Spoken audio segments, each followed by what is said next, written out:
የአንድ ጀንበር ተከላን አጠቃላይ ዝግጅት ምዕራፍ የደረሰበትን ደረጃ እና ቀጣይ የሚጠበቁ ጉዳዮችን አስመልክቶ ጋዜጣዊ መግለጫ ለመስጠት ነው። የሚያበረክተው አስተዋጽኦ የሚል ሐሳብ ሊመጣ ይችላልና አንደኛው በምግብ ዋስትና ላይ ነው። በምግብ ዋስትና ብሎ በምግብ ሉዓላዊነት ላይ ነው።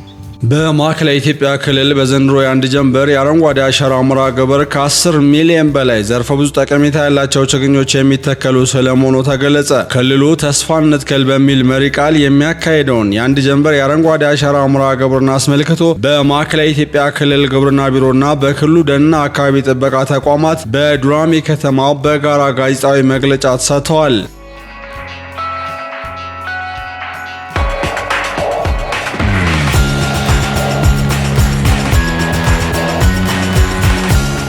በምክትል ርዕሰ መስተዳድር ማዕረግ የማዕከላዊ ኢትዮጵያ ክልል የገጠር ልማት ክላስተር አስተባባሪና የክልሉ ግብርና ቢሮ ኃላፊ አቶ ኡስማን ሱሩር የአረንጓዴ አሻራ እንቅስቃሴ ችግኝ ከመትከል ባለፈ የሕዝብ ተሳትፎን ባለቤትነትንና ዘላቂ ልማትን የሚያጠናክር ሀገራዊ ተልዕኮ መሆኑን ገልጸዋል። ባለፉት 7 ዓመታት በሀገር አቀፍ ደረጃ ከ48 ቢሊዮን በላይ በማዕከላዊ ኢትዮጵያ ክልል ደግሞ ከ2.5 ቢሊዮን በላይ ችግኞች መተከላቸውን ጠቅሰው የአረንጓዴ አሻራ እንግዲህ ሀገራዊ ተልዕኮ ያለው ችግኝ መትከል ብቻ ሳይሆን የአጠቃላይ የምልዓተ ህዝቡን ተሳትፎና ባለቤትነት ያረጋገጠ በ7 ዓመት ጉዞ በኦልሞስት ከ48 ቢሊዮን በላይ ችግኞችን መትከል የተቻለበት እንደ ማዕከላዊ ኢትዮጵያ ደግሞ ከ2.5 ቢሊዮን በላይ ችግኞችን መትከል የተቻለበት ሁኔታ ተፈጥሯል። እንግዲህ ይሄም ያስገኛቸው በርካታ ኢኮኖሚያዊ፣ ማህበራዊና ስነ ምህዳራዊ ፋይዳዎች አሉ።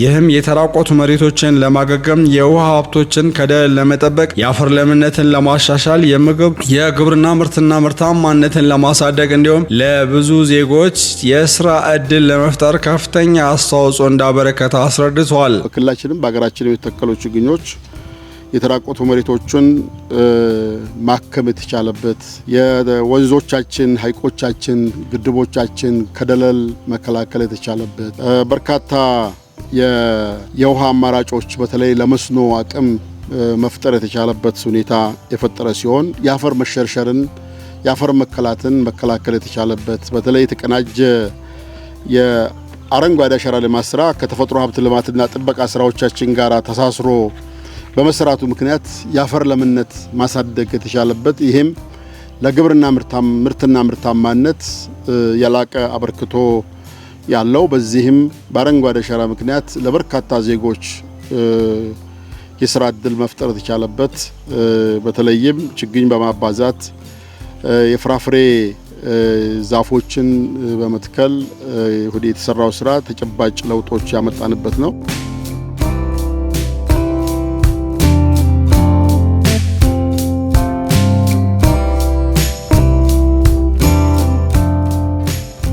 ክልል ከተመሰረተ ወዲህ በሰራናቸው ስራዎች ከ60-65% አካባቢ የሚሆኑት ዘርፈ ብዙ ጠቀሜታ ያላቸው ለምግብነት የሚውሉ የፍራፍሬ፣ የእንሰት፣ የቡና እና የእንስሳት መኖ እና የሌሎች ደግሞ በደን አካባቢ ስንወስድ የተፈጥሮ ሀብት ጥበቃ፣ የአካባቢ ጥበቃ ከፍተኛ ኢኮኖሚ ጠቀሜታ ያላቸው የደን ዛፎችን ነው መትከል የተቻለው። በዚህም እንደ ክልል ተጨባጭ ውጤቶችን ማየት ማጣጣም ችለናል። በዚህ መነሻ የአረንጓዴ አሻራ ጉዳይ የህዝብ አጀንዳ፣ የህዝብን ባለቤትነት ያረጋገጠ ከአንድ ወቅት የዘመቻ ስራነት የህዝብ ባለቤትነት ተረጋግጦ ወደ ባህልነት ከልማድነት ወደ ባህልነት እየተቀየረ የመጣ የህዝቡ የልማት ስራ ሆኖ ነው ያለው።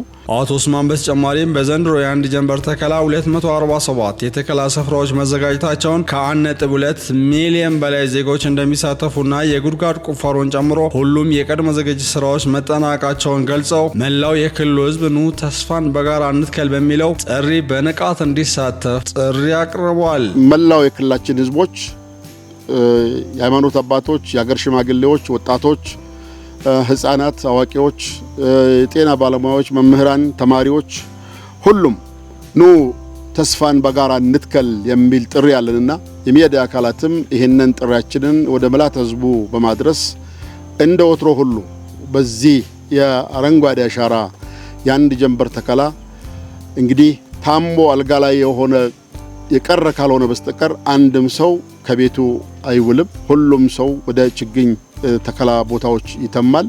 ለዚህ ሁላችሁም ጥሪያችን እንድታስተላልፉም ህዝባችንም ጥሪያችንን እንደወትሮ ሁሉ ተቀብሎ በችግኝ ተከላ ሁሉም በየአካባቢው በጋራ እንድንገናኝ ታላቅ አክብሮት ጥሪ ያቀርባለሁ። የማዕከላዊ ኢትዮጵያ ክልል ደንና አካባቢ ጥበቃ ቢሮ ኃላፊ አቶ አብርሃም መጫው በኩላቸው የአረንጓዴ አሻራ መርሃ ግብር የአየር ንብረት ለውጥን ለመቋቋም የምግብ ዋስትናን ለማጠናከር የአረንጓዴ ኢኮኖሚን ለመገንባት ለኢንዱስትሪ ግብዓትና ለውጭ ገበያ የሚውሉ ሀብቶችን ለማሳደግ እንዲሁም የሀገርን መልካም ገጽታ ለማጠናከር የጎላ ሚና እንዳለው ገልጸው ለአየር ንብረት ለውጥ የማይበገር አረንጓዴ ኢኮኖሚ ግንባታ እየተተገበረ ነው የተመጣውና እዚህ ውስጥ የአንበሳው ድርሻ ያለው የአረንጓዴ አሻራ ስራ ነው።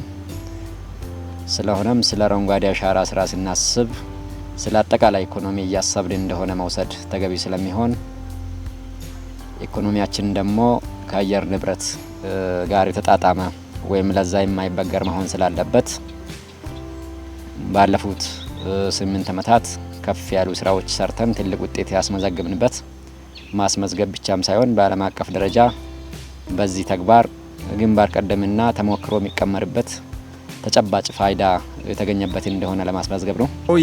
የአንድ ጀንበር ችግኝ ተከላ የአካባቢ ጥበቃን ከማረጋገጥ ባሻገር የህዝብ አንድነትንና አብሮነትን የሚያጠናክር ሀገራዊ ንቅናቄ መሆኑን ለመገናኛ ብዙሃን በሰጡት ቃል አስገንዝበዋል።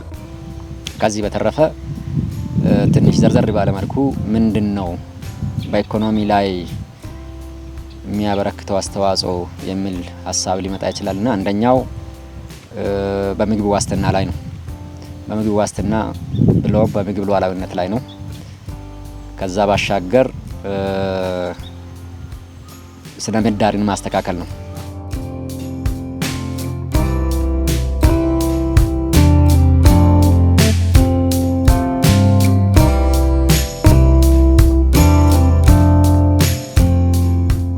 አጠቃላይ ኢኮኖሚ ላይ ያለውን ድርሻ በምንወስድበት ጊዜ በአሁኑ ሰዓት እንደ ክልላችንም በተሰራው ጂዲፒ የአንበሳውን ድርሻ የሚወስደው የግብርናና የደን ልማቱ ስራ ስለሆነ የሀገሪቱም ከዚህ ጋር የተሰናሰለ እንደሆነ ተወስዶ የሚሰራ ነው የሚሆነው። በሀገር ደረጃ የዚህ አረንጓዴ አሻራ ስራ የኢኮኖሚና የስነ ምህዳር ማህበራዊ ጉዳይ ብቻም ሳይሆን የዲፕሎማሲና የገጽታ ግንባታም ጉዳይ እንደሆነ ተጨባጭ ውጤቶች ያሳዩናል ማለት ነው።